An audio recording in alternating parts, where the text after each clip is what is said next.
All right, today we're going to talk about reading, but not in the way you're thinking. We're going to give you a system to turn it from something you should do into a literal cheat code for your life. And it's all based on the science of how your brain is actually wired. So let's start with this. We all want to read more, right? You buy the books, you get all excited, you set these big goals, and then, well, life happens. Motivation just vanishes, and we slide right back into our old routines. It's this super common struggle. But here's the thing you have to understand. It is not your fault. See, the problem isn't your desire to read, it's the method you've been using. We've all been taught to focus on these big, ambitious goals, and that right there, that's the trap. I mean, think about that for a second. At the starting line of any race, every single runner has the same goal: to win. So if the winners and the losers both want the same thing, then the goal itself can't possibly be what makes the difference. The old way, focusing on a goal like finishing a book, means you're always putting off feeling successful until you hit some future milestone. The new way is to install a system. That's a set of daily actions that make your progress pretty much inevitable. And you got to remember, whenever there's a conflict between your goals and your systems, the system is going to win every single time. Okay, so you're probably asking, how do I actually build this system? Well, it all starts with our very first hack, which is designed to crush that initial resistance. You know, the inertia of just getting started. The psychology behind this is just brilliant in its simplicity. You lower what's called the activation energy so much that it's basically impossible to say no. You're not planning for the days you feel amazing and motivated. You're planning for the days you feel awful. That becomes your new unbreakable baseline. So your goal is no longer read a whole book. It's not even read a chapter. Your new goal, your entire mission for the day, is just to read one single page. That's it. You do that, you've won. And this is the real secret behind the hack. Look, reading one page isn't going to make you a genius overnight. That's not the point. The point is that you are building the far more important habit of just showing up. You're mastering the art of starting. Okay, so you're showing up. You're being consistent. That's huge. Now, how do we make it automatic?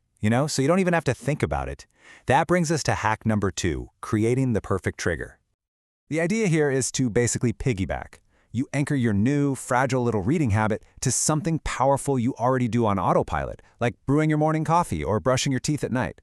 You're outsourcing the decision-making from your willpower to your environment. And here's the super simple formula you can use. You just tell yourself, after I do my current habit, I will read one page. This creates this really clear, obvious trigger. It totally removes that mental wrestling match about when you're supposed to read. So for example, after my coffee finishes brewing, I will read one page. Or after I brush my teeth for bed, I will read one page. Maybe it's when I sit down on the train for my commute, I will open my book. You just find a solid anchor in your day and bolt your new habit right onto it. So you're showing up. It's becoming automatic. But what about the long haul? How do you make sure this actually sticks and doesn't just fizzle out in a few weeks? That brings us to our last, and honestly, probably the most important hack of them all. And the truth here is that enjoyment will beat willpower every single time. Willpower is a finite resource. It runs out. But if your reading habit feels like a chore, you'll eventually find an excuse to stop. If it feels like play, you'll find a way to keep going. So I want you to give yourself permission to quit a book you hate. Yeah, you heard me. Life is way too short. Read what you genuinely find fun, whether that's a comic book or a giant fantasy novel. The goal is consistency, and the only sustainable path to consistency is through enjoyment. Okay, so let's imagine you've done it. You installed the system, you're reading your one page a day, you're enjoying it, you're consistent. So, what's the big deal? What's the actual payoff? Well, it is so much bigger than you think. Making a tiny 1% improvement every day feels like nothing. It's barely noticeable. But the results over time, they are anything but small. This is the power of cognitive compounding. It's like financial leverage, but for your brain. Get this. If you get just 1% better each day for 1 year, you won't be 365% better at the end. Because of the magic of compounding, you'll be 37 times better.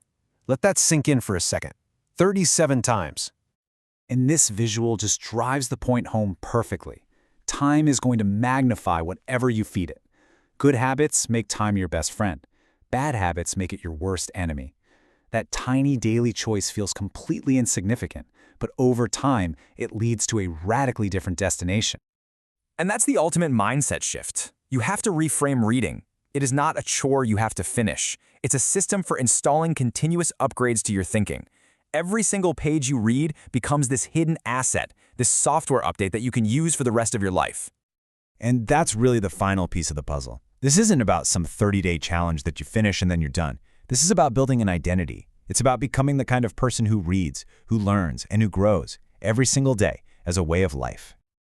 We all know the rewards for our good habits are delayed, and that's what makes just getting started so difficult. So let's forget about a year from now. The only thing that really matters is right now, and the only question left is, what's the one page you're going to read today?